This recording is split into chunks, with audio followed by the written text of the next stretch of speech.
Loh kula itu karena hidup dengan istri saya sama anak saya. Jadi yang ngurus anak saya sendiri.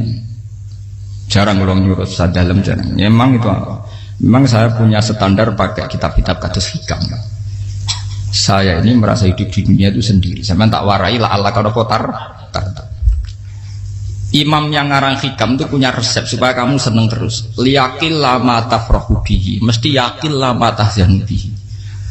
Usahakan sedikit sekali apa yang bikin kamu seneng, maka akan sedikit sekali yang bikin kamu susah. Jadi misalnya kula nih, jadi kiai misalnya cari wong ya kula kiai wong alim. Jelas nak ngalime ngalim, nak kiai rapati ya, nak ngalime jelas. Tapi nak kiai rapati ya. Sampeyan kan kiai tapi ra ngalim. Nah kula nak darani wong alim malah muni ya jelas. Nak kiai rapati ya, kula rapati nurut tapi aturan masyarakat rapati napa. Nah sampean kiai tapi ora napa ngalim. Ya beda. Enggak, ini memang bedanya jauh. Ya mungkin lebih kiai sampean cara derdek-derdek donga meyakinkan sampean. Tapi cara artine donga piye paham kula. Lha boten iki nyata, sampeyan rasa tersinggung. Napa barang-barang napa? Nyata. Nah, kula sering ditakoki kiai-kiai masalah. Resepnya apa jenenge? Kok jenengan ra tau susah dal kita ra tau wiridan atau mohon sisip. Resepnya ilmu itu gini kata hikam. Ulama yang kayak hikam tuh pernah ngarang kitab tuh saking syukurnya entah saking angkuhnya terserah ngomentari. Kamu harus yakin bahwa di sisa hidup Anda itu tidak akan maksiat lagi. Sehingga kalau kamu ditakdir maksiat, anggap saja akhlu maksiatin kudirat alaika. Anggap itu yang siapa yang menganggap mohal bahwa dia tidak akan dosa sampai mati, berarti menganggap Tuhan itu lemah. Karena cara berpikir kita kan bayangkan hidup itu 40 tahun lagi. Misalnya saya sekarang umur 40, bayangkan umur kadang 4 tahun meneh. Sampean misalnya umur selawe, bayangkan selawe tahun meneh. Sehingga menganggap dalam durasi selawe tahun kok orang maksiat kan mohal. Apalagi sampai sudah tahu maksiat itu bakat paham. Ya maksiat ya kelas-kelasan, nak bikin pacaran. Nak wong iso mau mah yo nakal, nak sing setengah soleh ya berbau proposal ya sesuai kontaknya dhewe-dhewe. Itu kan urusan masing-masing. ya itu kan urusan masing. Wae wakisabu ala wong ngono ora ana sing roh wae wakisabu. Ala. Ngrombongan wali songo, mbok kangen wali songo, mbok golek selisih wawahu napa? Alam. Sing roh pangeran tiap. Mbok kangen wali, mbok golek selisih margin. Niku pokoke wawahu napa? Ya itu kan urusan jenengan mbek pangeran, mboten urusan kula. Tapi tetap saya sebagai ulama mengingatkan, niat itu ditoto. Begini, ulama dulu tuh ngitung hidup itu hanya 2 menit 2 detik. Sehingga dia ya gampang saja. Kayak imam, kayak kanjeng Nabi itu, ya Rasulullah kenapa tidak menyediakan makan untuk besok? Loh, saya itu tidak yakin kalau hidup saya sampai besok. Ya sudah begitu cara, ya sudah tenang saja. Kalau sampean kan bayangkan hidup 4 tahun lagi, 5 tahun lagi, sehingga arah mangan wedi tenan. Padahal bolak-balik zaman cilik arah mangan tetep wedi. Jadi cara berpikir Nabi itu begitu. Begitu juga cara pikir sahabat, cara pikir ulama-ulama yang waras itu begitu. Loh, saya itu pernah melarat di Jogja zaman pertama merantau itu. Kalau nanti saya bilang, Gus kok tidak punya beras nggak? Tapi apa yakin nak sesuk urip paling. Kowe buta mangan sesuk, anak sesuk ijek napa? Urip. Cara berpikir ulama itu begitu. Sehingga melihat maksiat juga gitu. Alhamdulillah aku ijek urip 1 detik, 2 detik, 2 menit. Sehingga hidup. Dan itu sudah cukup untuk lafadzkan la ilaha illallah. Makanya kata ngarang hikam, betapa murahnya Allah. Surga itu hanya bisa dibeli dengan 2 menit. Karena surga itu senilai la ilaha illallah. Miftahul jannah la ilaha illallah. Itu cukup 1 menit. Berarti surga itu regane mau 1 menit. Dan karena dia nganggap hidup itu 1 menit ke depan, la ilaha illallah, ya sudah. Dia ngitungnya hidup itu per menit. Kalau sampean kan enggak, per 10 tahun, per 20 tahun. Sehingga kriminal betul, cara pandang sampean itu kriminal betul. Sehingga bayang kudu di duwe, kudu di bojo, nak kiai kudu di pengaruh. Lah kalau saya enggak. Saya meskipun enggak sehebat itu, tapi mewarisi keilmuan mereka. Jadi misalnya saya jadi ulama, itu bayang di santri mau sitok. Islam pokoknya ke Ahmadiyah ya gitu saja. Ya pokoknya ya sudah gitu. Orang bayangno santri sing pampinan takwa khusyuk salam tempel demen gelo, demen apa? Lo tanyakan santri-santri saya itu mungkin belum pernah nyuri istri saya bikin kopi. Bisa dihitung. Karena saya itu sederhana saja. Misalnya saya pergi dari Jogja ini yang nyata salam. Bayangno bojo wis maca gawekno kopi, bukakno lawang malah kecewa. Seperti umumnya orang kan gitu. Semerantau ada gak bojoku nyuambut, digawekno kopi, digodhogno banyu hangat teman, bareng teko bojone wangep kukur-kukur. Karena tarifnya dia ideal, maka mudah kecewa kalau itu tidak terjadi. Nak kula mboten, sebayangno kaya Jogja, bojoku cek uta Islam, nak salat 5 bulan ya sudah gitu. Pakai standar-standar yang minimalis. Saya dari rumah bangun sampai ngaji ya, pokoknya melek, ya sudah nak sholat demadem nopo, mulanya sudah gitu. Andai kan saya pakai standar maksimal, maka akan mudah kecewa. Rasulullah juga begitu. Rasulullah itu ngadepi Sayyidah Aisyah, itu ya begitu, ngadepi Hasan Husain. Sehingga tidak ada cerita Nabi mudah kecewa, betul. Karena Nabi bayangkan anak istrinya itu ya minimalis sekali, urusan dunia loh maksudnya minimalis sekali. Misalnya Nabi pagi-pagi tanya, ya Aisyah apa ada sarapan? Enggak ya Rasulullah, ya idzan asumu, kalau itu saya puasa. Kalau sampean usul-usul lah digekno kopi wong wedok opo, itu kan repot. Muni-muni itibak sunnah Rasul tapi tidak pernah sampean mendekati sunnah napa Rasul. Sehingga ya tenang saja Nabi. Saya tuh alhamdulillah bisa niru dalam gitu-gitu tuh bisa. Makanya ini kiai muda paling enjoy. Banyak kiai-kiai yang sepuh itu kalau urusan gitu konsultasi Mas. Gus resep apa kae. Niki kula resep era dekarep. Juga saya tidak pernah bayangkan apa tanggaku seneng aku atau orang sing ngaji aku kecewa, tidak pernah bayangkan. Sampai itu kan makhluk, tidak penting. Kecewa tidak kecewa itu tidak benar. Saya itu orang alim, ngerti ini warido kamat lubi, ora warido kum. Yang tak gulai ridane pengiran, ridane sing ngaji, ridane konsumen. Itu apa? Makhluk tidak penting. Itu harus dilatih. Harus apa? Sehingga orang tuh kalau biasa sholat, maksudnya biasa takluk be Allah, mesti la Allah katardo, mesti gampang puas. Karena dia iktifak ngalap cukup be Allah Subhanahu wa ta'ala. Saya sebagai manusia juga sering ditangisi istri. Misalnya saya sering ke Jogja sendirian. Nah ninggalan nopo, ninggalan ibu milih pengiran. Misalnya mati ninggalan, ya paling aku mau ngapes nih suara. Paling uang nangis gue kegiatan. Bukan apa. Ingin saya bahwa konstitusi ulama itu masih iktimat Allah. Kalau kita kan enggak. Cara berpikir kita ngaji itu ideal sing ono podium, sing ngaji kelaminan takwa kabeh, ketunan kaji kabeh, diluk kabeh. Kita akan pakai standar-standar yang dengan asumsi kita. Padahal Nabi zaman sugeng al iman hahuna wa yusiru ila qalbihi sadrihi salah. Iman itu urusan hati. Komitmen sampean be Allah Subhanahu wa taala. Nah ini resepnya. Makanya kata hikam liyakillah mata frohubi, mesti yakinlah mata syaribi. Sedikitlah kamu gembira dengan satu hal, nanti akan sedikit kamu yang kecewa. Artinya misalnya kados kula sebagai ulama seneng kula nu kok ijek iman, ya nggak kayak wong awam. Ya sudah gitu. Jadi misalnya suatu saat kula jatuh, yang ngaji saya gak semeneng jadi kupeding. Wong sing seneng kula bubar kabeh. Kula ora susah, miskola darah bener. Gus saiki jenengan ora sing seneng. Ya tenang saja. Sing ora seneng makhluk ora jelas. Dan status mereka tetap layadur walayan. Ini harus dilatih. Sehingga Nabi itu ya meskipun beliau itu perang, sahabatnya meninggal, ya tenang saja. Nabi cara berpikir yang meninggal mereka mati syahid, yang masih hidup dianggap berpotensi melakukan kebaikan. Sama tak warai resep-resep dari Rasulullah Shallallahu Alaihi Wasallam. Saya ini sebetulnya memaksa, menjelaskan ini maksa, karena saya inginnya jadi ulama yang kayak umumnya orang, tidak ideal lama. Tapi kan saya ditakdir ilmunya itu ideal, jadi terpaksa saya jelaskan. Tapi kalau perilaku saya tidak akan ideal. Soalnya ngawur, saake mari Ghafuri pengiran nganggur bolak-balik cerita. Ada seorang wali, karena dia wali itu doa di multazam, ya Allah saya ini minta satu hal. Karena dia wali maka tidak minta uang, tidak minta jabatan, minta engkau takdir saya tidak pernah maksiat. Itu kan bagus sekali, minta doa ditakdir gak maksiat kan ada. Dari pengiran malah Syafi'i. Fa'ena ada ghufran. Karena tahu maksiat malah sifat ghafurku tak ada kok endi. Gamane pengiran kan sifat ghafurku rak nganggur. Malah tidak ada orang selain Nabi kecuali ditakdir tahu maksiat. Dan sifat ghafuri pengiran efektif. Paham apa? Lara sampean kan ghafure kok nggo kabeh. Dadi karek sajidul iqab. Karena maksiate sampean sering.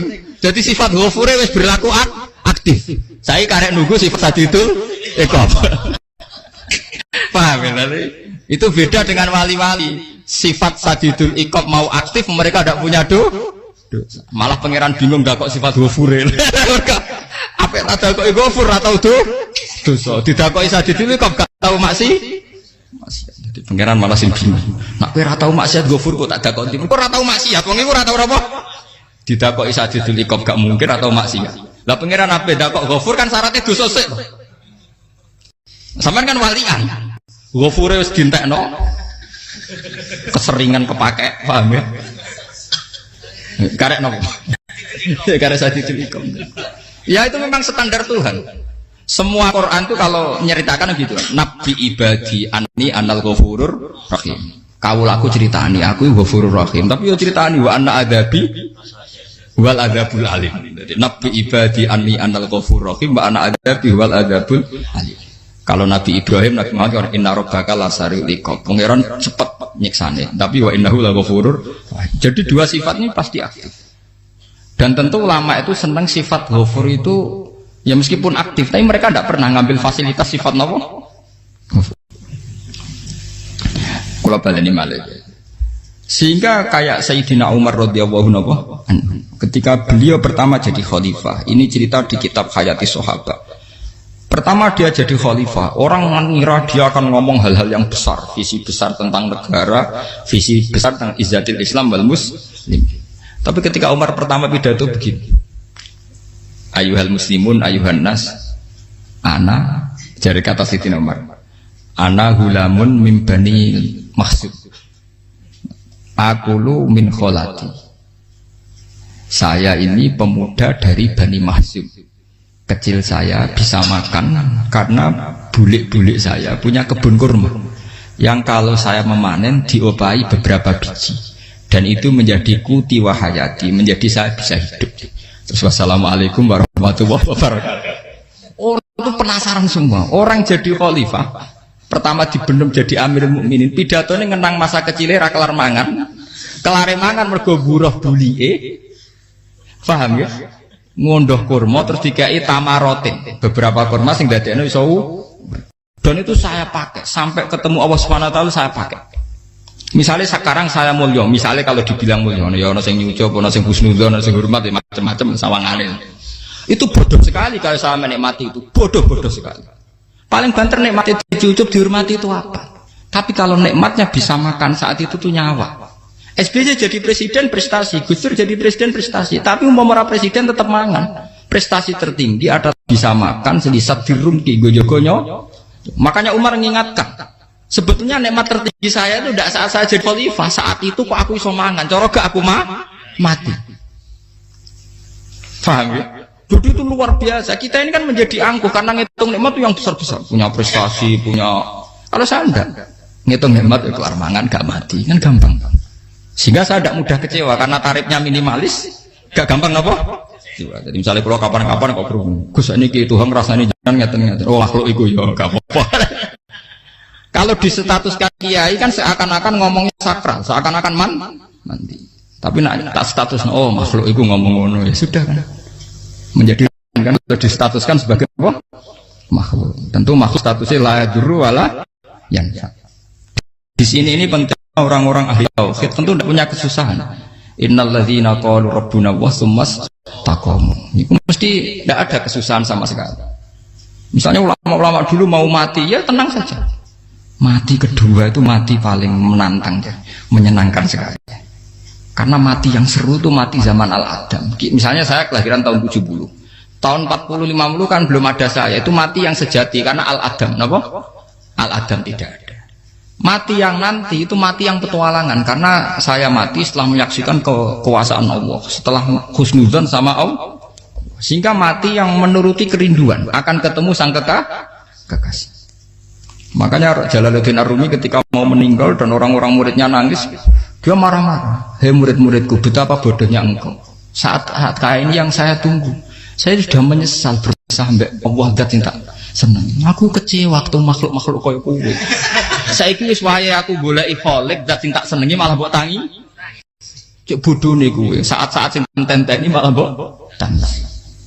Betapa aku lamanya menunggu kematian ini. Mergo hidup itu keterpisahanku mbek Allah, kemen ketemu kowe jare. Malane Jalaluddin Rumilah yang mengistilahkan mati itu malam pengantin. Makanya fal'an awanu sirok minkum wa awan wisol habibi. Ini saat yang indah karena ketemu dengan berpisah dari makhluk-makhluk yang tidak penting menuju sama habibi kekasihku. Dia misalkan mati itu malam pengantin. Semenjak istilah itu populer sehingga di Jawa anak ngipi jadi nganten takwilane mati. Itu filosofi sufi ya, filosofi apa? Lah niku tenan.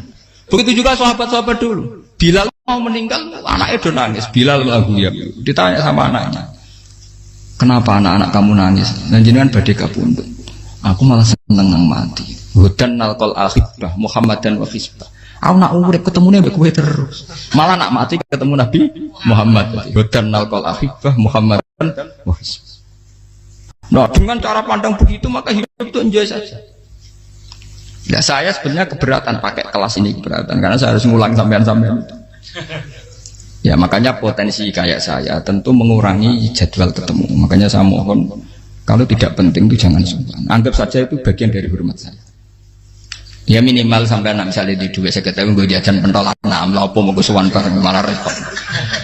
Bos ganggu uang anak keleleran pak. Nah misalnya sampai kepentak kok hukum, uang nak pinter, hukumnya takokan ya ringan, takok kita tanggam paling bisa. Karena pertanyaan yang ringan tentu ya ringan-ringan saja kan. Gak perlu kiai kali ber. Sampai rasa GR, lo pertanyaannya angel Gus gak ada sing iso jawab. Uang nak ralim tahke, ku pertanyaannya ya ora patimu tuh. Ibu wis kangelan nonton. Ini buat ngenyek tapi podo enak. Podo apa? Makanya kalau latih. Jadi hikam sendiri itu ada manhaj, ada metode. Kalau orang supaya tardo, yakin lama tafrohubi, yakin lama tahsen. Anak saya itu kalau habis main pulang, itu saya senengnya pol. Istri saya pernah jangan. Gus, anak mulai senengnya di biro-biro, anakku gemulai nih ngomahku, misalnya terus biasa. Saya terus anakku lo main mulai itu seneng. Biro-biro anakku mulai nih ngomahku. Dipanggil anak saya bapak itu senengnya sak boleh. Biro-biro ada yang manggil bapak. Jadi saya pakai standar minimalis sekali. Saya tidak pernah pakai tarif. Dia anak yang ideal dihormati orang.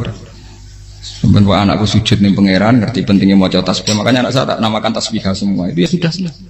Saya tidak pernah bayangkan anak saya jadi kayak besar dihormati juga. Mari gampang kecil. Ya sekolah kan Sayyidina Umar. Saya pemuda dari Bani Mahzum. Yang kecilnya bisa makan karena buruh bulikku. Akal tuh tamarot. Wah itu saya baca tuh nangis betul. Betapa hebatnya Sayyidina Umar. Mengingatkan ulang bahwa nikmat tertinggi itu ya makan karena makan kaitannya nyala. Orang jadi bupati enggak jadi bupati tetap makan. Jadi kalau ngantin saya tarifnya minimalis sekali. Nah, kalau orang sudah makan gitu lah Allah kata tertentu mudah sekali. Tapi kalau sampai tarifnya ideal harus di mobil kudu sangune akeh. Mosok gue mobil gak sangu akeh. Barang gue sangu akeh kudu gue penderek. Mosok kere lunga juga kok tanpa penderek. Nang penderek maju. Mosok ora kena dikeloli jadi malah repot. Akhirnya gue wong ayu. Harus selingkuh dijari sing itu perkara meneh. Mau ruwet nuruti tahapan-tahapan duniawi makanya resep kalau ingin itu kon sholat, maksudnya sholat itu dihayati secara tauhid ya, dihayati secara tauhid. Misalnya inna sholati wa nusuki wa mahyaya wa mamati lillahi rabbil alamin. Itu akan pasti Allah kata pasti mudah melihat alam ini ridho. Ini satu sekelumit ya, di resep orang ulama yang saya meniru beberapa di kitab Hayati Sahabat, di kitab Hikam dan meniru terutama semuanya sanad dari Rasulullah Shallallahu Alaihi Wasallam. Makanya suatu saat Nabi itu kagum. Abdullah bin Mas'ud itu jalan dan dikawal oleh beberapa malaikat. Terus Nabi itu heran. Ya kenapa itu selalu mengawal kamu? Kata Abdullah bin Mas'ud, ya Rasulullah, inilah akhtu khutwatan illa wa azunnu alla akhtu wa ukhra. Wa ma akaltu luqmatan illa wa azunnu alla alqamu ukhra. Saya itu tidak pernah melangkah kecuali saya tidak pernah yakin apa betul saya bisa melangkah lagi. Jadi perlangkahnya itu dia iktimat Allah. Dan saya tidak pernah mengunyah satu kunyahan kecuali saya tidak yakin apa betul saya bisa mengunyah lagi. Setiap kunyahnya tetap semuanya berada Bismillah. Semua itu atas nama pertolongan atas kata Rasulullah. Orang kakak, andaikan saya ada nabi terakhir itu jadi nabi. Jadi kemana? Makanya dulu Nabi itu sering ngendikan, adekan orang-orang kayak gitu itu ada nubuah, tentu mereka punya derajat napa? Nubuah. Jadi tidak jadi nabi tapi punya derajat napa? Nubuah. Lah orang yang cara berpikir gitu tentu tidak khawatir apa yang hilang dari dirinya karena dia berkontrak dengan Tuhan hanya per menit per detik. Jika mempunyai resep al-mu'min yusiru sana Allah ayakuna li nafsi zakiron. Seorang mukmin yang sejati tentu kontaknya dengan Allah Subhanahu wa ta'ala dan dia tidak pernah ingat dirinya sendiri. Kayak sampai napas umat tapi'il Allahu Akbar, Allah Maha Besar, Subhanak. Selalu orang ngerasani termasuk lali utangnya barang itu. Tapi yang jelas kan menjadi enjoy dengan dirinya sendiri. Paham ya? Menjadi enjoy dengan dirinya karena dia tidak sering punya kontrak dengan makhluk. Nah ini maksudnya Allah kamu janganlah Allah kata kamu pandang apa nak sholat terus kabul kajati, apa nak sholat terus untuk duit ya bar. Karena cara pikir iso aja nak duit ya. Dan ini resep ya, dan resep ini dari ulama-ulama yang istinad ila Rasulullah Shallallahu Alaihi Wasallam. Karena kalau Nabi itu memang cara pandang. Aisyah itu pernah ditanya, ya Aisyah, saya ini ingin makan, apa yang dari sahabat ini masih? Wah ya Rasulullah sudah habis karena tak kasihkan tetangga. Itu Nabi tidak marah-marah, malah bilang, kamu benar Aisyah. Biru yang kamu kasihkan tuh yang masih. Kau nak daging dipangan dewe kadang nuruti nafsu. Nak dikekno wong sudah kau nuruti perintah pengen. Jadi kanjeng Nabi beneran Aisyah. Daging ngejek. Mongko ana tiyang kok malah ijek. Sing mbok sudah kok malah sing ijek. Cara berpikir Nabi itu begitu. Tapi tahu-tahu disederhanakan sunnah Nabi serbanan. Lah itu kan ya memang itu bagian dari sunnah Nabi, tapi sunnah seharga 10.000. Paham ya? Ya monggo mawon sampean sunnah Nabi serbanan gitu, tapi itu sunnah yang bisa dibeli dengan murah. Hakikatnya sunnah Nabi itu rata-rata bentuknya perilaku, napa? Sampeyan delok dawuh Aisyah tengene tiba berjanji, kana khuluquhul Qur'an wa shimatuhul ghufran yansahu lil insan wa yafsahu fil ihsan wa ya'fu 'anil dzambi idza kana fi haqqihi wa sababi. Kana khuluquhul Qur'an, Nabi ku akhlak dasare wis kaya Quran plek. Urusane akhlak. Wa shimatuhul ghufran, ciri utama sifatnya Nabi gampang nyepuro. Yansahu lil insan. Dan Nabi punya niat baik pada seluruh manusia. Wa yafsahu fil ihsan, sering melakukan ihsan. Lah nek sunah Nabi ngoten kan luwih sering kula Quran ya wis hafal mulang. Wasimatu kufron kula gampang nyepur sampean ngaji angop ora tau tamu. Yang sahulil insan kula bedina nate tiyang mulang. Wa yafsahu fil ihsan tak ge gampang. Kula mulang ora tau. Itu sakmene kudu podium kudu wong dilo ya ora. Pokoke anggere kiamat dia ya madhep mulon ya sudah. Loh itu kan dawuh Aisyah ketika ditanya kaifa kana khuluqu Rasulillah. Dan itu semua dijawab oleh ahwal, oleh sebuah perilaku. Tidak ada Aisyah jawab nganggo atribut. Oh Nabi itu jubahan, serbanan, tidak ada itu. Memang itu sunnah ya, satu itu sunnah kan jangan salah paham ya. Tapi itu sunnah yang tidak dijawab oleh Aisyah. Sunnah yang sampean jawab sendiri paham. Aisyah yang istrinya Rasulullah ketika ditanya kaifa kana khuluqu Rasulillah, beliau jawab kana khuluquhul Qur'an wa simatuhul ghufran yansahu lil insan wa yafsahu fil ihsan.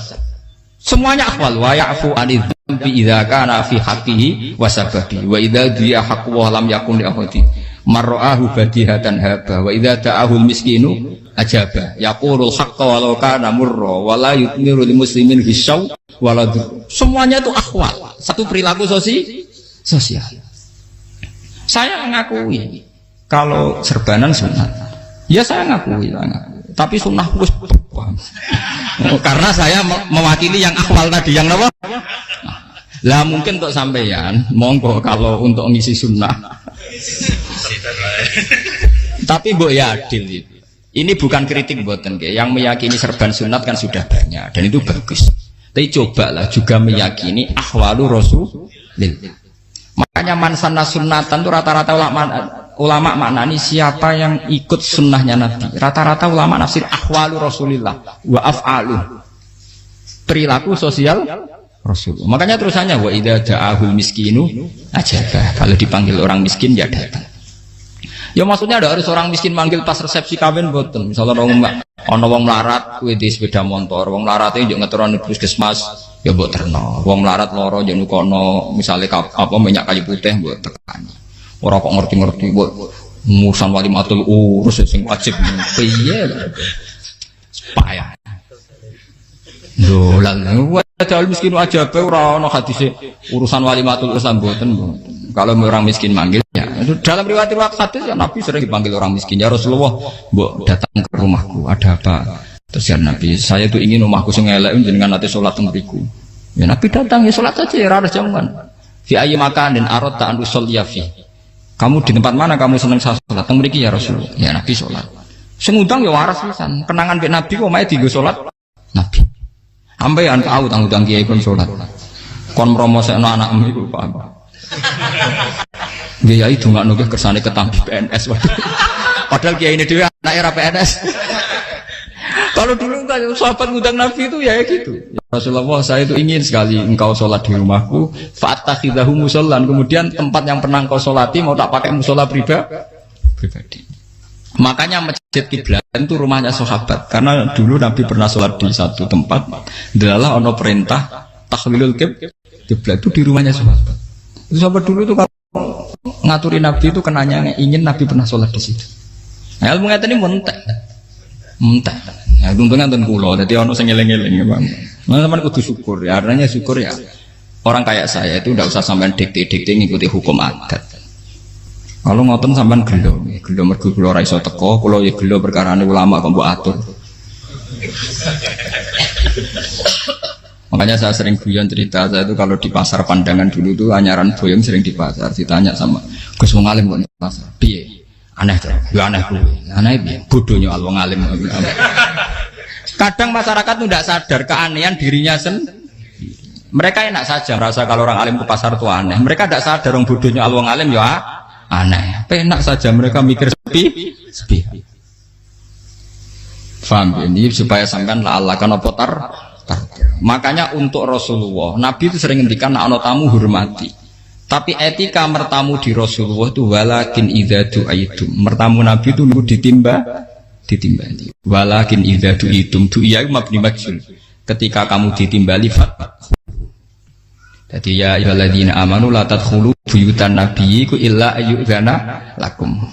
Jadi untuk sowan Nabi itu nunggu meskipun sahabat tuh rindu Nabi, tidak berani sowan ke dalamnya Nabi. Kalau ingin ketemu Nabi di barengno pas sholat jamaah, karena Nabi pasti keluar di andai kan Nabi nerima tamu di rumah, ora sida dadi Nabi. Sama nampa tamu.